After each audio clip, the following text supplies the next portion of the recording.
melihat si influencer ini peluangnya gimana Pak?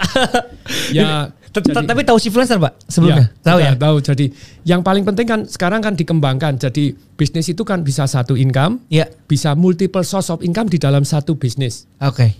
Misalnya, oh sekarang sudah gini kan juga penontonnya banyak. Misalnya kalau di YouTube itu bisa menghasilkan lumayan juga begitu kalau view-nya banyak gitu. Terus kemudian bisa jadi akademi. Betul kan? Terus kemudian nanti jadi e-course lebih gampang lagi. Terus kemudian nanti jualan buku lagi gitu ya. Terus kemudian jualan komunitas juga misalnya. Itu di dalam satu lini namanya influencer. Nah, kalau mau lebih top lagi begitu ya. Jadi melihat apa bisnis apa yang sekiranya mereka masih kecil, kalau sudah gede biasanya enggak mau gitu ya. Masih kecil kelihatannya bagus nih. Kalau ini dikombinasi dengan para influencer, bisnisnya akan boom. I see. Boleh nggak saya bantu dan saya ikut jadi shareholder? Oh, jadi investor ke bisnis-bisnis. Nggak usah bayar.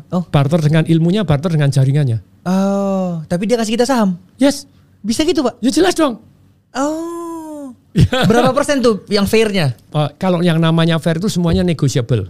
Tapi biasanya kalau mereka itu adalah anaknya mereka, perusahaannya dia, kita tidak boleh yang dominan. Kalau dominan mereka tidak mau ngurusin lagi. Berarti 30%, 20%? Oke. Masih oke. Selama mereka happy for that kan gitu ya. Jadi mendadak ada bisnis-bisnis yang Pak Samuel ini tidak punya risiko karena barter dengan pengetahuan, barter dengan jaringannya, bahkan boleh dengan perjanjian kok. Pokoknya perjanjian ya. Nanti kalau kamu istilahnya, kalau saya itu kan punya satu perusahaan yang namanya theconversion.com. Ada MRI, Marketing Revolution International, itu bareng dengan Pak Tan Wijaya, Presiden Direktur IBM, ada Pak Lukas dari Direktur dari Astra, ada Pak Rocky Nusantara yang umur sama 24-an itu sudah deal jutaan dolar, 20 juta dolar atau berapa masih muda. Nah kita juga membuat itu, kita bisa punya anak-anak perusahaan lagi yang dimana kita bisa tadi. Jadi kita bisnis coach pakai platformnya Tung Desamparingin yang sudah disempurnakan oleh Presiden Direktur IBM, lebih sempurna berkali-kali lipat IBM saat itu bagusnya dari Astra dari begini.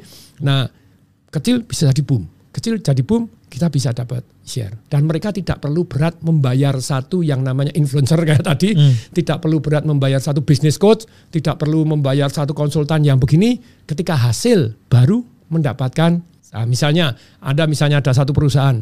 Ini minus nih, Anda pede nih. Lah ini masalahnya di sini nih. Kalau di boom gini langsung booming kan misalnya begitu ya. Langsung kita pakai syarat. Saya buat dalam, kamu pilih mana? Misalnya Pak Samuel ini. Manggilnya Pak. Sam aja karena masih 24. Sam, waduh luar biasa. Tapi saya biasa manggil Pak ya. Tapi Pak saya dipanggil Ngkong. Obat ini. Pak Samuel Kongtung. Boleh. Nah misalnya jadi, kan kita perjanjikan, kalau misalnya kamu pilih mana Pak Samuel, misalnya punya satu anak perusahaan, selama ini rugi, setahun rugi 2 miliar nih. Pilih mana? Punya 100% dari rugi 2 miliar atau punya 80% tapi untung 2 miliar? Pilih mana? 80% tapi untung. Saya bantu kerjakan, saya kerahkan tim untuk mulai marketing kontrol sama SDM-nya. Kontrol very important, marketing very important. Begitu boom, kalau dalam perjanjian 1 tahun, 2 tahun, paham. Jadi 2M, saya dapat 20%. Jadi sangat adil buat dia juga. Iya, kalau enggak kan enggak apa-apa toh. Betul. Dia enggak nothing tulus. Selama ini dia ngurusin sampai pusing-pusing enggak berhasil. Betul. Ini ada yang mau boom. Nah, ketika sukses seperti itu, nah bisa kok jadi lini bisnisnya yang namanya Samuel Chris Show ini tadi sampai akhirnya ke sana juga boleh.